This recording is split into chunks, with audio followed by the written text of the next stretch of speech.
Hello, this is Joseph Sikorsky, and this is my Chapter 8 presentation. I will be doing a presentation on the Doppler effect and how it relates to blue shift.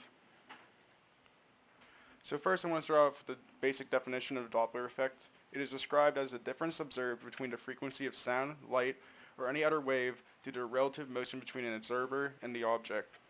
Now, this could mean that the object's moving or the observer's moving. If they're both moving at the same speed, there will be no difference. But if they're moving at different speeds or one's motionless, there will be observed difference. So one interesting fact about the Doppler effect is that when Christian Doppler, as the name suggests, was experimenting on the effect, one of his experiences was to get a group of trumpeters on a train and have them hold a pitch while an open car train moved on that track. So showcased here is the equation for the Doppler effect for when it is moving, when the observer is moving towards a source or away, and vice versa.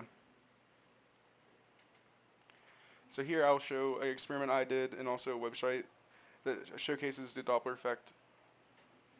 So the basis of what I'm doing in this experiment is I have set my phone with a tone generator to A5, and then I spun it towards the camera and away from the camera.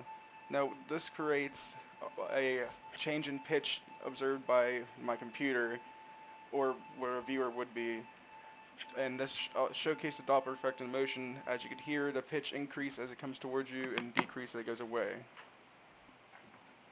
So what I'm showcasing here is a basic simulation of the Doppler effect I found on another website. So basically, it shows the what you'd observe with the waves from the source to observer. So basically, if they are not moving, or they're moving at the same speed, you'll observe something similar to this, in which you can see both frequencies are exactly the same because they are not moving at the current moment. Similarly, if you set the source velocity and the observer velocity to the same speed, where they're moving towards each other, you'll notice that it is also the same hertz frequency. Now, if the observer is moving towards the object, you'll see an increase in frequency, and then a decrease as it passes the object, as it is now moving away. So, blue shift and red shift is used by astronomers to find out the distance between galaxies and stars.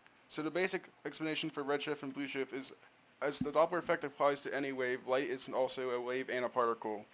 So if a galaxy or star is moving away from us relative to our position, it will seem more red, or towards the red end of the spectrum of light, because of the Doppler effect.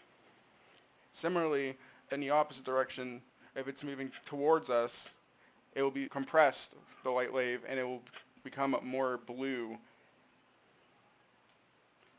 And here's my sources.